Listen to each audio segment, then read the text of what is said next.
How's it going, fellas? How's it going, bud? Man? It's going well. It's going well. All right. So, I got some questions for you. We got some answers. So, the first one is, if you guys could add another instrument in your group, excluding another guitar, what instrument do you think you guys would add? Well, just to give you a heads up, though, to make this easier and more efficient, I'm going to answer everything first. This is Paulie. Then David's going to answer his answer, and then Joey's going to answer his, just so you know who's talking. And we'll do that in order each time. I would add a Hammond organ, preferably John Lord's organ from Deep Purple. That would be the best. Nice.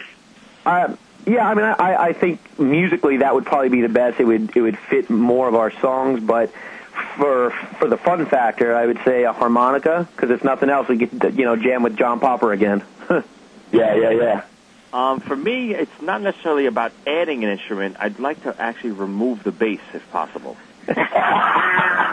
I don't really care what instrument we replace it with, but if we can remove the bass, that would be my... Wait, the bass or the bass player? You got that's true. You're right. Well, no, the bass tone. I don't really like the bass guitar itself. Well, I always did. And bass tone. I always thought we didn't necessarily need the entire drum set. I thought even just a triangle would be perfect. Excuse me, you had your turn.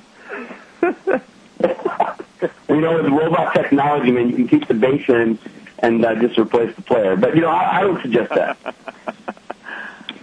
All right. So the second question is, obviously, if money was no object, who would you guys buy? Obviously, you guys hopefully know the American Chopper Show in Orange County there in New York. Who would you guys buy an Orange County Chopper for?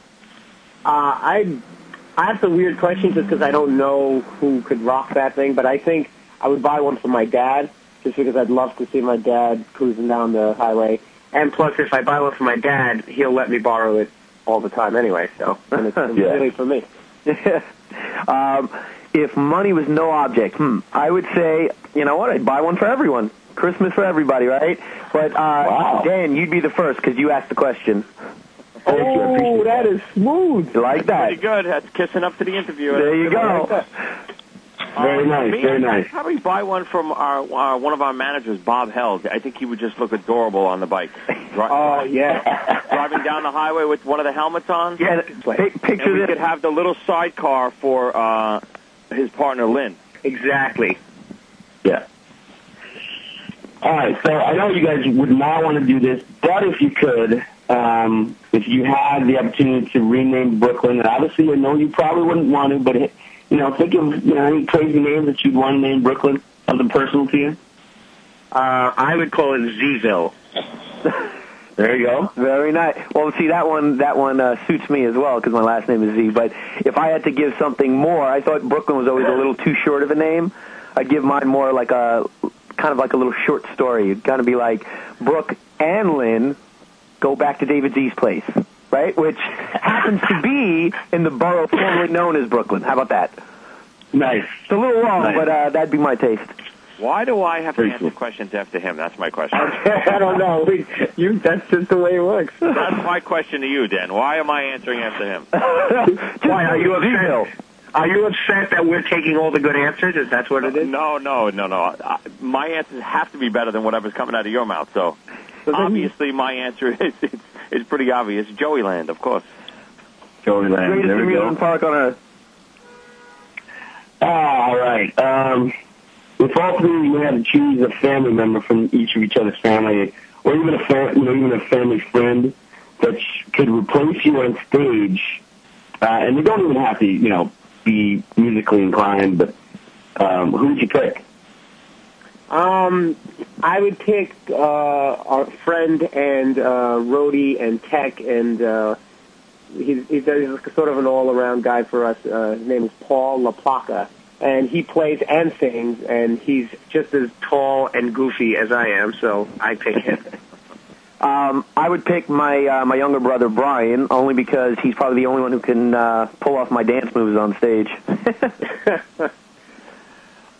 This is a good question. I don't know. We have a guy that helps us out on the road all the time. He drove the RV on the KISS tour. He's pretty much like, always just a jack of all trades. He helps us with everything called Musk. He only goes by one word, Musk. I'd love to see him behind the kit. What do you think, guys? I like it. Picture that goofy bastard behind the kit playing the drums. Yeah. Nice. Okay. Good answers, man. Good answers. Okay, so it's 4 a.m. after a gig or a night out. You're beat, you're hungry, maybe a little drunk. Where's your last resort for food? Maybe you haven't always liked it, but you're like, oh, all right, it's right in front of me. Where would you go? Well, anyone who knows us knows there's no such thing as a last resort. If you had to have, like, if we had to pin down an actual physical place, I was thinking about this the other day. The only thing that I think we always are like, it kind of is our last resort, and we never look forward to it, is a gas station. When, like, nothing else is open, and you have to try to find something, make a meal from, like one of those gas stations that just have, like, chips and stuff like that. I guess that's the last resort. But even that we enjoy. No, because even that you get power bars, so we're good there. Saying, that was definitely the last resort. I mean, we only go if nothing else is open. The last resort would be a place that only served beverages. There you go.